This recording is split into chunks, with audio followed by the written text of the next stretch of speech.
क्या आपने कभी सोचा है कि बिहार, वह भूमि जहां बुद्ध और महावीर का जन्म हुआ, आधुनिक राजनीति में इतना गूढ़ और जटिल क्यों हो गया है? क्यों एक छोटे से राज्य के चुनावी समीकरणों में सिर्फ सत्ता की लड़ाई नहीं होती, बल्कि जाति, अपराध और वफादारी की एक गहरी जंजाल होती है? क्या विकास की उम्मीदों और सामाजिक न्याय के नारों के बीच बिहार का भविष्य एक नए मोड़ पर है, या इतिहास फिर वही पुरानी कहानी दोहरा रहा है?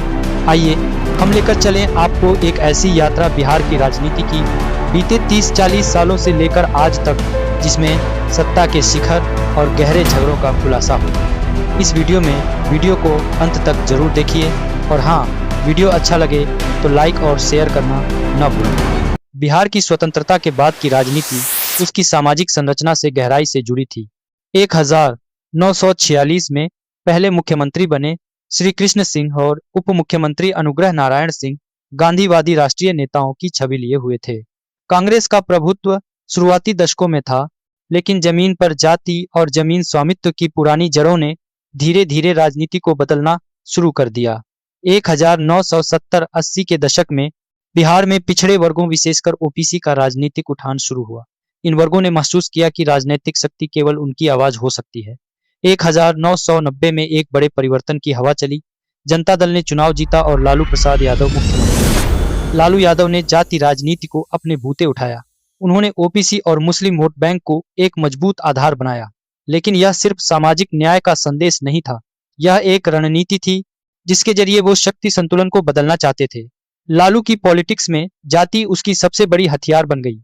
वह भुराबल, भूमिहार, राजपूत, ब्राह्मण, कायस्था जैसी ऊंची जातियों को टारगेट करता था। कई लोगों ने ऐसा कहा कि उन्होंने सत्ता पाने के लिए जातिगत विभाजन को भड़काया।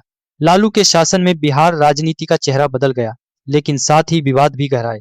1990-1997 के बीच लालू मुख्यमंत्री रहे, लेकिन उनका शासन जंगल राज के आरोपों से घिरा रहा। अपराध, भ्रष्टाचार और राजनीतिक मुठभेड़ों की घटनाएं आम थी। सबसे बड़ी घोटालों में से एक था फोडर स्कैम। लगभग 10 करोड़ रुपए के घोटाले में पशुपालन विभाग के गठन किए गए झूठे बिलों के जरिए लाखों रुपए गायब किए गए। इस स्कैम ने लालू को भारी प्रहार किया। आरोपों की जांच हुई, कोर्ट केस चले और अंततः उन्हें सजा भी हुई। जब आरोप बढ़े तो लालू ने अपने स्थान पर अपनी पत्नी रबड़ी देवी को सीएम बना दिया। एक क्लासिक राजनीतिक चाल। इसके बाद राजनीति में एक नया चेहरा उभरा, नीतीश कुमार। उन्होंने पहले जनता दल में काम किया, फिर समता पार्टी बनाई और बाद में जेडीयू का नेतृत्व संभाला। वे जातिगत समीकरणों को अच्छी तरह समझते थे। उनके लिए विकास, कानून व्यवस्था और सुशासन बड़े मुद्दे थे। 2005 में उन्होंने बीजेपी के साथ गठबंधन किया और बिहार में सत्ता में आए। यह गठबंधन काफी मजबूत निकला। नीतीश के शासन में सुशासन का वादा जोर शोर से किया गया। सड़कें बिछी, बुनियादी संरचनाएं बनाई गईं और कानून व्यवस्था में सुधार की बातें हुई। 2015 में नीतीश और लालू के राजनीतिक शत्रुता का नया अध्याय शुरू हुआ। वो फिर साथ आ गए। महागठबंधन गठित हुआ, जिसमें जेडीयू, आरजेडी और कांग्रेस शामिल थे। इस गठबंधन ने चुनाव में जोरदार जीत हासिल की। 178 में से 243 सीटें जीती। तेजस्वी यादव, लालू के बेटे, नीतीश के साथ मिलकर डिप्टी सीएम बने।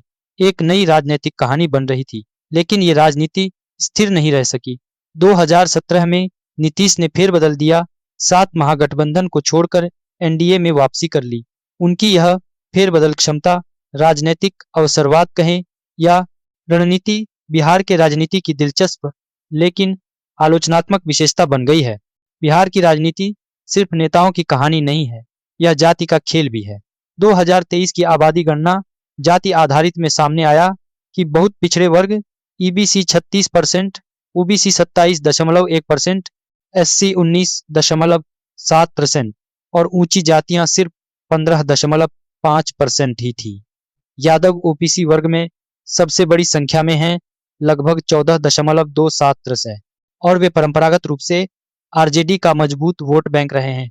दूसरी ओर नीतीश कुमार की जेडीयू ने महादलित वर्ग की परिभाषा तैयार की, ऐसा समूह जिसमें सबसे ज्यादा पिछड़े और हाशिए के दलित शामिल थे।